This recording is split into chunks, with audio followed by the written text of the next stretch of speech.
또 깼습니다. 새벽 2시, 3시, 4시. 하루에 한 번도 아니고 두세 번씩. 화장실 가느라 자다 깨는 밤이 이제는 당연해져 버렸다는 분들 정말 많습니다. 저도 알고 있습니다. 그 불편함, 피로, 그리고 체념까지. 비몽사몽 화장실을 다녀온 뒤 한참을 뒤척이다 겨우 잠이 들죠. 그러다 눈 뜨면 이미 아침. 기운 없고 머리는 멍합니다. 나이 들면 다 그런 거지 하며 넘기셨나요? 그 생각 오늘부터는 달라져야 합니다. 저는 40년 넘게 환자들을 진료해 온 한의사 신도연입니다. 그동안 만난 수천 명의 환자들이 모두 같은 이야기를 하셨습니다. 밤에 깨는 건 어쩔 수 없는 줄 알았어요. 하지만 아닙니다. 고칠 수 있습니다. 약도 기계도 필요 없습니다. 오늘 밤부터 바꿀 수 있는 방법이 분명히 있습니다. 생활 속 루틴 딱 4가지만 바꾸면 다시 통잠 자는 밤이 옵니다. 이 영상은 단순히 지식을 알려드리는 영상이 아닙니다. 지금부터 실천하실 분을 위한 영상입니다. 한 달만 해보세요. 삶이 달라집니다. 정말입니다. 시작하기 전 구독, 좋아요를 눌러주시면 앞으로도 가장 먼저 실용적인 건강 팁을 받아보실 수 있습니다. 그럼 지금부터 함께 보시죠. 혹시 여러분도 이런 경험 익숙하지 않으세요? 저녁 일찍 누웠는데 새벽 2시에 눈이 번쩍 떠집니다. 또야? 싶은 마음에 슬리퍼를 더듬어 신고 일어납니다. 무릎이 욱신거리고 허리는 뻣뻣한데 화장실엔 또 가야죠. 다녀와서 이불을 덮어도 잠은 멀리 달아났습니다. 한참 뒤척이다가 겨우 잠든 것 같은데 이번엔 새벽 4시. 또다시 화장실 신호입니다. 이쯤 되면 자는 게 무슨 의미가 있나 싶습니다. 아침이 되어 일어나 보면 머리는 무겁고 눈은 시큰합니다. 하루를 시작해야 하는데 벌써 지친 몸으로 버텨야 하죠. 가족들은 무심코 말합니다. 물을 좀 줄이시지 그랬어요. 기저귀 있으면 편하지 않아요? 그 말 한마디에 마음이 철렁합니다. 내가 이제 그런 나이구나. 괜히 서글퍼집니다. 더 걱정되는 건 화장실 가다 넘어질까봐 두려운 순간들입니다. 비몽사몽 걸음을 옮기다 문턱에 걸려 넘어졌다는 분 생각보다 많습니다. 그렇게 다치면 회복은 오래 걸리고 삶의 리듬이 무너집니다. 낮에도 불편은 계속됩니다. 외출할 땐 가장 먼저 화장실 위치부터 확인하고 버스나 지하철 타기 전에 꼭 한번 다녀와야 안심이 됩니다.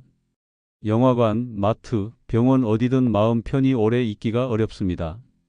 자꾸 움츠러들고 약속도 줄어들게 됩니다. 다들 그런 거겠지 하면서도 속으론 불안합니다. 친구들끼리 모여도 이런 얘기는 꺼내기 쉽지 않죠. 그래서 더 외롭고 더 참게 됩니다. 이런 밤이 하루 이틀이 아니라 몇 달, 몇 년 지속되면 몸도 지치고 마음도 무너집니다. 잠을 못 자니 낮에도 졸리고 의욕이 사라지고 기억이 흐릿해지며 깜빡하는 일이 많아집니다. 가족들 눈치도 보여요. 어제도 몇 번이나 일어나셨대요? 하는 말에 마음이 복잡해집니다. 미안한 마음, 서운한 마음, 답답한 마음이 뒤섞입니다. 병원에 가도 달라지지 않습니다. 나이 들면 다 그렇습니다라는 말, 귀에는 익숙하지만 마음엔 위로가 되지 않습니다.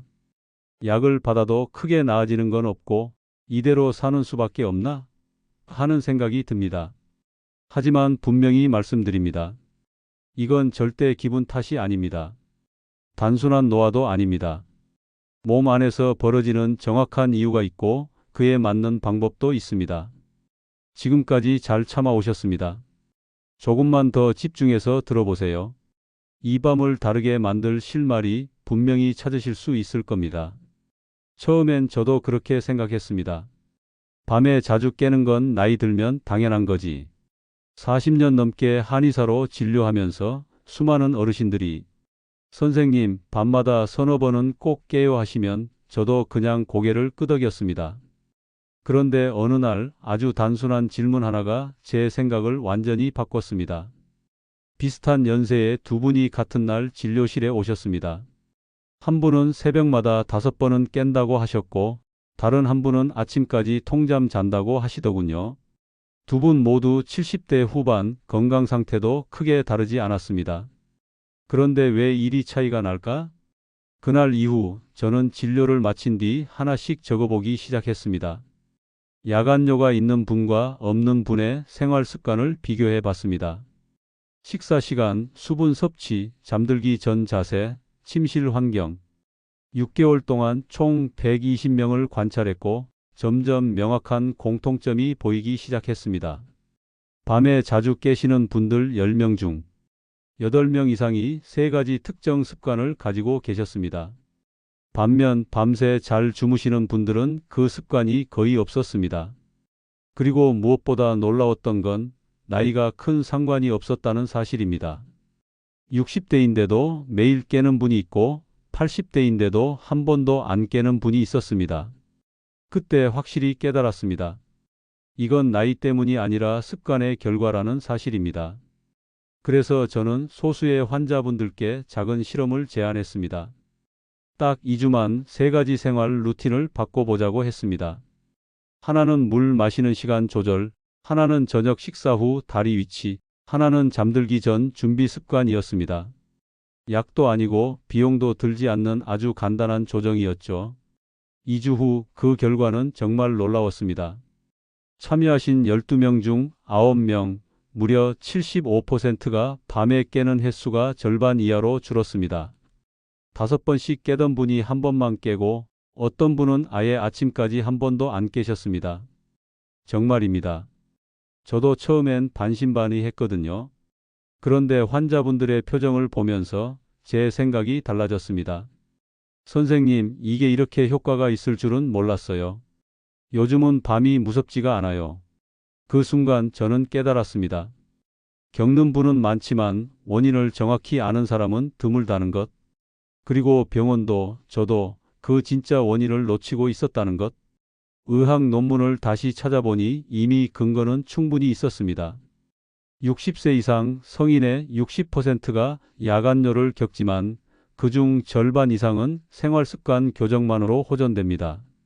문제는 이 정보를 필요한 분들께서 잘 알지 못한다는 겁니다. 병원에선 약을 주고 보내는 게 전부고 습관 관리는 뒷전이었습니다. 그래서 저는 이렇게 마음먹었습니다. 이걸 제대로 알려드려야겠다. 꼭 필요한 분들에게. 그럼 도대체 어떤 습관들이 문제였을까요? 제가 발견한 잘못된 생활 방식은 딱 3가지입니다. 들어보시면 나도 그렇게 하는데 하실 수도 있어요. 첫 번째는 저녁 8시 이후에도 계속 물을 드시는 습관입니다. 많은 분들이 그러시죠. 물 많이 마시면 좋다니까 밤에도 조금씩 마셔요. 드라마 보면서 차 한 잔, 귤 먹고 물 한 모금. 별거 아니라고 생각하셨을 겁니다. 하지만 나이가 들면 우리 몸의 수분 처리 능력이 달라집니다. 젊을 때는 밤에도 거뜬히 버텼던 물이 60대 이후엔 새벽 화장실 신호로 바뀌는 겁니다. 몸은 예전처럼 밤엔 쉬자는 신호를 잘 못 보내요. 결국 새벽마다 잠을 끊어놓는 원인이 되는 거죠. 두 번째는 저녁 식사 후 바로 소파에 앉는 습관입니다. 배부르니 잠깐 누워야지 하고 앉으셨죠? 그런데 이 자세가 문제입니다. 다리로 내려간 수분이 그대로 고이고 밤에 누웠을 때 다시 몸 위로 올라옵니다. 그 물이 전부 소변 재료가 되는 겁니다. 즉, 낮에 못 빠져나간 수분이 밤에 몰려와 방광을 자극하는 겁니다. 우리는 몰랐지만 몸은 당연히 반응한 겁니다. 세 번째는 잠들기 직전까지 핸드폰을 보는 습관입니다. 나는 뉴스만 잠깐 본다 하시겠지만 그 잠깐이 문제입니다. 핸드폰 화면의 푸른빛은 우리 뇌를 깨웁니다. 특히 수면 중 소변 생성을 줄이는 항이뇨 호르몬 분비를 방해하죠. 거기에 더해 뉴스나 날씨 앱 보며 긴장하면 스트레스 호르몬이 방광을 예민하게 만들기도 합니다. 결국 자야 할 시간에 몸은 깨어 있고 방광은 바빠지는 거죠. 이 3가지 다들 하시는 행동들이에요. 나도 그랬다니까요 하시는 분들 한둘이 아닙니다. 작은 습관이었지만 시니어에겐 결과가 달랐던 거예요. 젊을 때는 아무렇지 않았던 일들이 이제는 몸에 바로 영향을 미칩니다. 마치 오래된 기계처럼 조금만 무리해도 바로 이상이 오는 거죠. 70대 초반의 한 할머니도 그러셨어요. 저녁에 과일 먹고 물 마시고 소파에서 드라마 보고 날씨 확인한다고 핸드폰 보고 전부 내가 하던 거네요. 이게 문제일 줄은 정말 생각도 못 하셨답니다. 중요한 건 이제 알았다는 겁니다. 그리고 이건 바꿀 수 있는 습관입니다. 비싼 약이나 병원 치료 없이 우리가 지금부터 바로 조절할 수 있는 행동들이니까요. 지금 이 순간부터라도 마음속에 하나씩 체크해 보세요. 나도 지금 이 습관 하고 있지는 않나? 지난 겨울이었습니다. 68세 김 할머니께서 지팡이를 짚고 오셨어요. 손목엔 두꺼운 깁스를 하신 채였죠. 선생님, 밤에 화장실 가다 넘어진 거예요. 손목은 부러지고 갈비뼈엔 금이 갔대요. 말씀을 들으며 마음이 철렁했습니다. 새벽 3시 소변이 마려워 잠에서 깼답니다. 불 꺼진 방에서 슬리퍼에 발이 걸렸고 그대로 쓰러지셨대요. 혼자 사시는 터라 회복도 쉽지 않았습니다. 3개월 동안 깁스를 하고 물리치료도 받으셨다더군요. 전에는 한 번도 안 깼거든요. 근데 요즘은 서너 번씩 깨요. 나이 탓이겠거니 했는데 이렇게 크게 다칠 줄은 몰랐어요. 그런데요, 더 안타까운 건 따로 있었습니다. 할머니의 하루 습관을 듣고 나니 제가 아까 말씀드린 3가지가 모두 들어 있더라고요. 저녁 7시 식사, 8시부터 과일 먹으며 물 마시고 TV 시청. 소파에 쭉 앉아 있다가 10시에 잠자리. 자기 전엔 핸드폰으로 자식들 안부 한번 보고요. 딱 그 3가지. 밤에 깨는 사람들의 공통 습관 그대로였습니다. 그래서 설명드렸어요. 어머니, 이건 단순한 노화가 아닐 수 있어요. 생활 습관만 조금 바꿔도 바뀔 수 있습니다. 할머니는 처음엔 고개를 저으셨어요. 그게 쉬웠으면 진작 바꿨죠. 나이 들면 다 그런 거 아니에요? 하지만 저는 조심스럽게 말씀드렸습니다. 이번에 다친 건 우연이 아니에요. 또 다치실 수도 있어요. 딱 한 달만 제 말대로 해보시겠어요? 그렇게 할머니는 한번 믿어보기로 하셨습니다. 저녁 6시 이후엔 물 안 드시고 식사 후엔 꼭 집안을 서너 바퀴 걸으셨어요. 핸드폰도 9시 이후엔 손 안 대기로 하셨죠. 그리고 2주 후 다시 진료실 문을 여시는데 할머니 표정이 완전히 달라져 있었습니다. 선생님, 진짜 신기해요. 밤에 한 번만 깨요. 어떤 날은 아예 아침까지 푹 자요. 말씀하시면서 웃음까지 보이셨어요. 며칠 전엔 낮에 꽃시장 다녀왔어요. 기운이 나니까 자꾸 나가고 싶더라고요. 그 이야기를 들으면서 저도 기뻤지만 마음 한켠은 무거웠습니다. 이렇게 쉬운 방법이 있는데 왜 더 빨리 알려드리지 못했을까? 왜 병원에서도 이런 습관 이야기를 충분히 안 해드릴까? 김 할머니처럼 밤에 넘어지시는 분들 정말 많습니다. 특히 겨울철엔 더 위험하죠.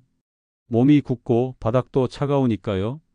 하지만 이 사고들 대부분 예방 가능한 사고입니다. 밤에 화장실 가는 횟수만 줄여도 위험은 절반 이하로 줄어듭니다. 문제는 우리가 늘 당연하다고 생각한다는 겁니다. 원래 이 나이쯤 되면 다 그렇지. 그러다 다치고 나서야 알게 됩니다. 하지만 그때는 이미 늦었을 수도 있어요.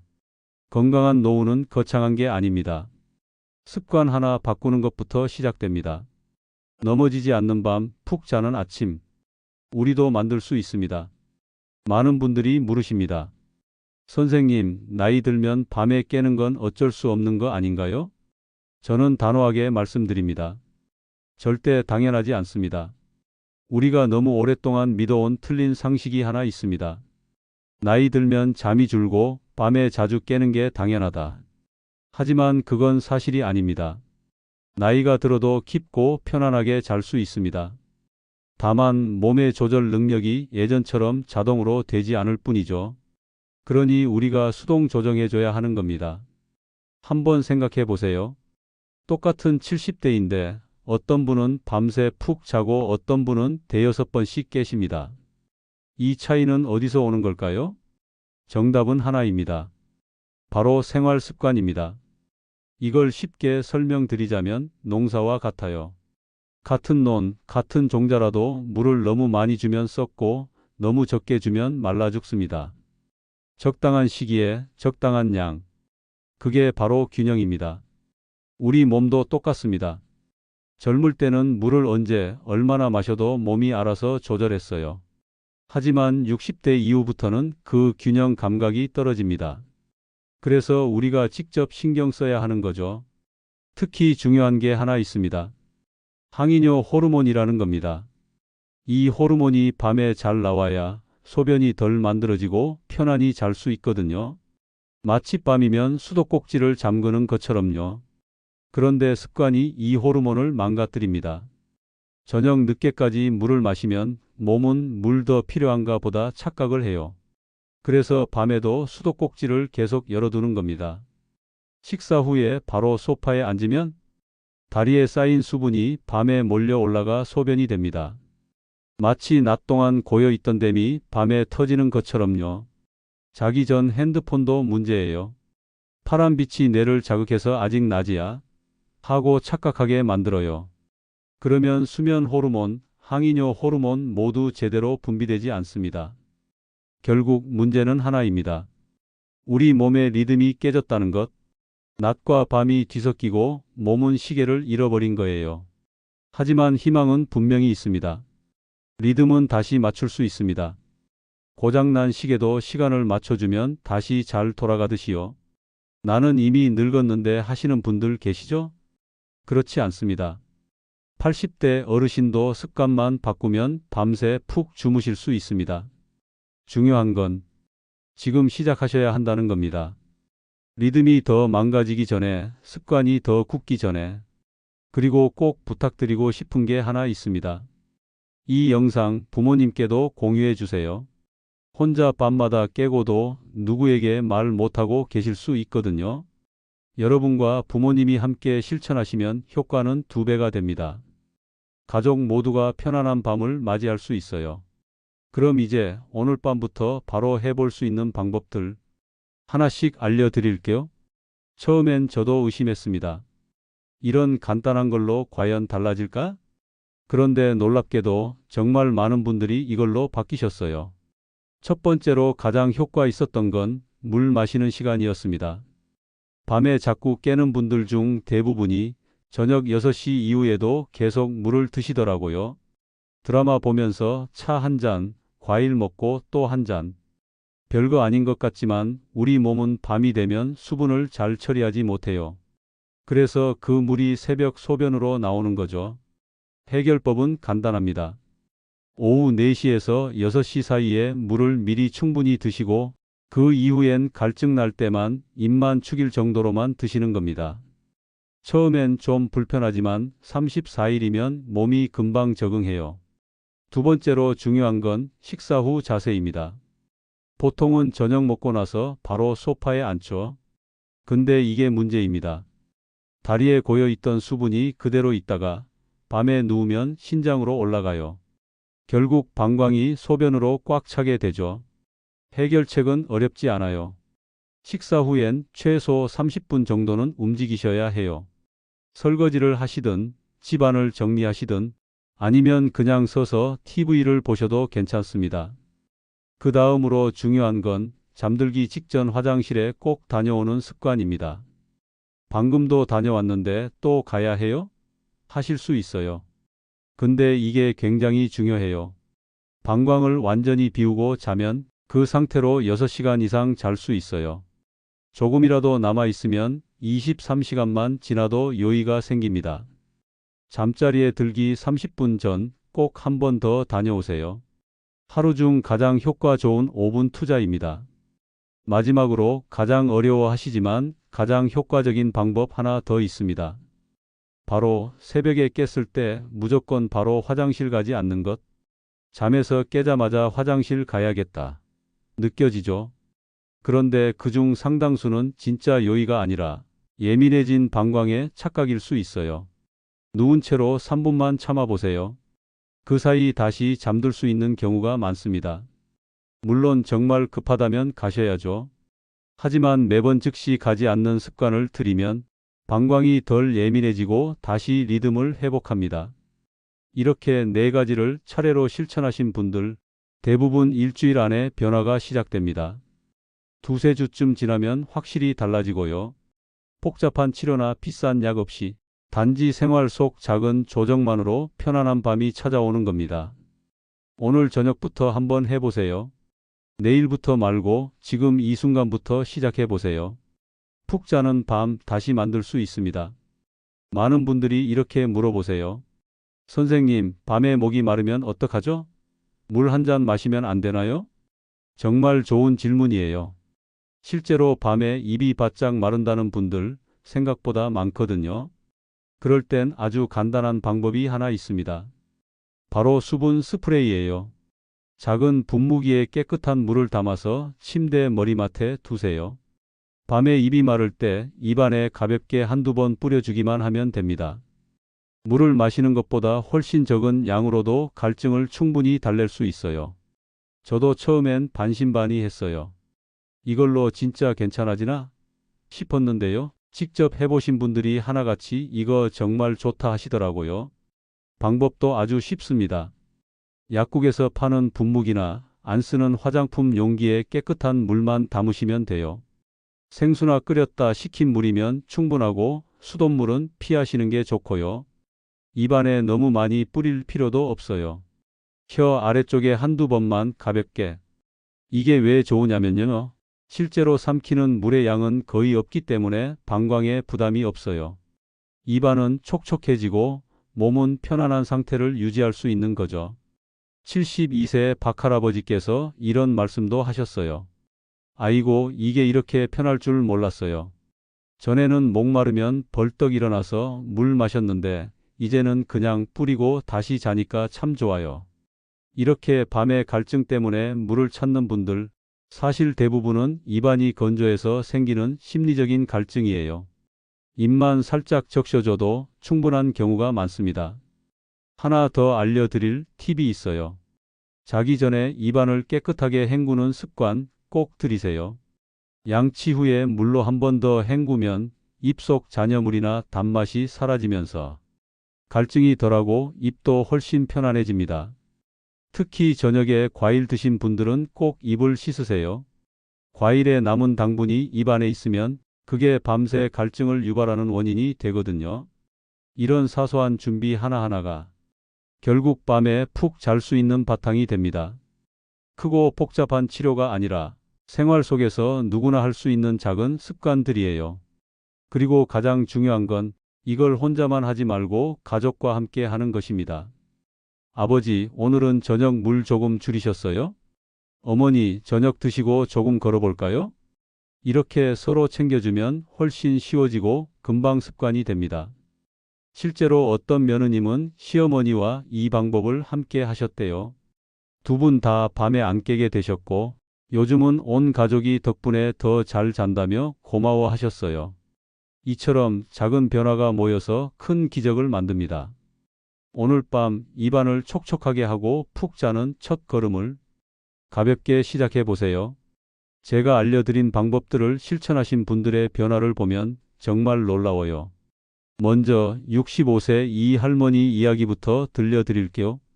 이 할머니는 밤에 5번씩 깨셨던 분이에요. 새벽 1시, 3시, 4시, 5시, 6시. 거의 2시간마다 눈을 뜨셨다고 하더라고요. 그러니 숙면은커녕 늘 피곤했고 낮에도 기운이 없어서 여기저기 병원을 다니셨대요. 그런데 어느 날 제 이야기를 들으시고 4가지 습관을 그대로 실천해 보셨습니다. 저녁 6시 이후에는 물을 줄이시고 식사 후엔 꼭 서서 움직이셨고 자기 전엔 화장실에 꼭 들르셨고요. 밤에 깨더라도 곧바로 일어나지 않고 잠시 누워서 기다려보는 것도 하셨어요. 한 달이 지난 어느 날 할머니께서 환하게 웃으시면서 말씀하셨어요. 이젠 밤에 한 번만 깨요. 어떨 땐 아침까지 한 번도 안 깨고 자기도 해요. 표정이 정말 밝으셨고요. 딸이 그러더래요. 엄마 요즘 얼굴이 환해졌어요. 그만큼 숙면이 삶 전체에 영향을 미친 거죠. 이번에는 71세 김 할아버지 이야기예요. 이분은 특히 새벽 2시에서 4시 사이에 꼭 2번은 깨셨대요. 아침마다 머리가 무겁고 하루 종일 컨디션이 안 좋았다고 하시더라고요. 사실 처음에는 내가 지금 뭘 바꾼다고 달라지겠어 하고 회의적이셨어요. 그런데 부인께서 옆에서 함께 해주시고 한 번만 해보자고 격려해 주셨어요. 3주 정도 지나자 놀라운 변화가 나타났습니다. 이제는 밤에 한 번 정도만 깨시고 무엇보다 다시 잠드는 시간이 훨씬 빨라졌다고 하셨어요. 예전엔 한 번 깨면 1시간 넘게 뒤척였는데 이젠 눈 떴다가도 금방 다시 자요. 아침엔 몸이 한결 가볍습니다. 이 말씀에 저도 괜히 뿌듯해지더라고요. 세 번째는 69세 최할머니의 사례입니다. 이분은 당뇨가 있으셨어요. 그래서 밤에 자주 깨는 건 어쩔 수 없는 일이라고 생각하셨죠. 이건 당뇨 탓이지 습관이랑은 상관없어요 하시며 포기하고 계셨어요. 하지만 저는 이렇게 말씀드렸습니다. 당뇨가 있어도 생활 습관을 바꾸면 충분히 좋아지실 수 있어요. 해보시겠어요? 그 말에 용기를 내셨고 천천히 하나씩 실천해 보셨어요. 한 달 반쯤 지나자 밤에 깨는 횟수가 절반으로 줄었어요. 당뇨 수치도 조금씩 안정되고 있다고 하시더라고요. 이게 될 줄 몰랐어요. 나는 그냥 평생 이대로 살아야 하나 했거든요. 그 말씀에 저도 울컥했어요. 이 세 분의 공통점이 뭘까요? 특별한 체질도 아니고 약을 바꾼 것도 아니에요. 단지 포기하지 않고 조금씩이라도 꾸준히 실천하셨다는 거예요. 처음 며칠은 어렵고 헷갈렸을 수도 있지만 가족의 응원도 받고 스스로의 변화를 체감하면서 계속 이어나가셨어요. 그리고 결과는 정말 달랐습니다. 같은 나이여도 같은 질병이 있어도 습관을 바꾼 사람만 바뀌더라는 거예요. 실천한 분들은 달라졌고 시도하지 않은 분들은 그대로였어요. 이분들이 무슨 특별한 재능이 있었던 건 아닙니다. 그저 한번 해보자는 마음으로 오늘부터 시작하셨던 것뿐이에요. 지금 이 영상을 보시는 여러분도 분명히 할 수 있습니다. 딱 오늘 밤부터 따라해 보세요. 아무리 늦은 것 같아도 오늘이 가장 빠른 출발일 수 있어요. 지금까지 밤에 자주 깨는 문제를 어떻게 해결할 수 있을지 함께 알아봤습니다. 생각보다 어렵지 않았죠? 복잡한 치료도 필요 없고 비싼 약도 필요 없습니다. 그냥 오늘 밤부터 바로 시작할 수 있는 생활 습관들이에요. 물을 마시는 시간만 조금 조절하고 저녁 식사 후엔 잠깐만 움직이고 자기 전엔 화장실 한번 다녀오고 밤에 깨더라도 바로 일어나지 말고 잠깐만 누워서 기다려보는 것. 이 네 가지만 지켜도 우리 몸은 분명히 반응하기 시작합니다. 하지만요, 아무리 좋은 방법도 지금 시작하지 않으면 아무 소용이 없습니다. 오늘 미루면 내일도 모레도 지금처럼 피곤한 밤이 계속될 수밖에 없거든요. 얼마 전 74세 할아버지 한 분이 그러셨어요. 선생님, 작년에 이런 얘기 들었는데 그냥 흘려들었어요. 지금 와서 해도 늦은 거 아닐까요? 그 말씀을 듣고 참 안타까웠어요. 그때 시작하셨다면 지금쯤은 분명히 편하게 주무시고 계셨을 텐데요. 하지만 늦었다고 생각되는 그 순간, 바로 그때가 가장 빠른 시작일 수도 있습니다. 혹시 오늘부터 시작하신다면 일주일 뒤엔 분명히 작은 변화가 느껴질 거고, 한 달 후엔 정말 이게 효과가 있었구나 하고 깜짝 놀라실지도 몰라요. 그래서 지금 이 순간 선택하셔야 해요. 계속 지금처럼 사실 건가요? 아니면 오늘부터 조금씩 바꿔보실 건가요? 여기서 제가 하나만 부탁드릴게요. 오늘부터 실천하실 한 가지를 댓글에 남겨주세요. 예를 들어 오늘부터 저녁 6시 이후엔 물 안 마시겠습니다. 이렇게 짧게라도 다짐을 적어보세요. 글로 남기면 실천할 가능성이 훨씬 높아지거든요. 그리고 이 영상 꼭 가족들과 함께 나눠주세요. 혼자서 밤마다 끙끙 앓고 계신 분들이 정말 많습니다. 여러분이 공유해 주시는 이 한 편의 영상이 누군가에겐 큰 희망이 될 수 있어요. 부모님께 보여드리고 형제 자매들과도 같이 시청해 보세요. 가족이 함께 실천하면 서로 도와주면서 더 오래 지속할 수 있습니다. 물론 이 방법들이 모든 분께 똑같이 맞는 건 아닐 수 있어요. 특별한 질환이 있거나 약을 드시는 분들은 시작 전에 전문가와 꼭 상담해 보시고요. 하지만 제가 만난 수많은 분들이 바로 이 방법들로 분명한 변화를 경험하셨습니다. 여러분도 충분히 가능하십니다. 정말이에요. 좋아요와 구독도 부탁드립니다. 여러분의 구독이 이 소중한 정보가 더 많은 분들께 전해지는 데 큰 힘이 됩니다.